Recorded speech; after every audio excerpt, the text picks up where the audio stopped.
তুমি কি জানো উম্মত, আমি 23টা বছর টানা তোর জন্য কেঁদেছিলাম উম্মত।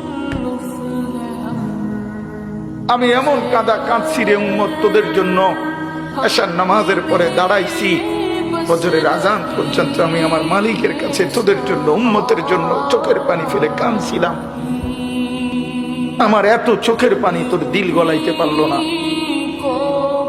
আমি তায়েফের পাথরের আঘাতে আমার পিঠটা চালনির মতো ছিদ্র ছিদ্র হয়ে গেছে রক্তে।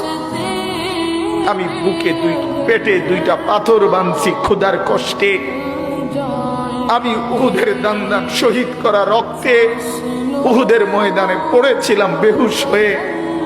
আমার ঘরের চুলায় 3 মাস রান্নার জন্য কোনোদিন চুলায় আগুন জ্বলে নাই।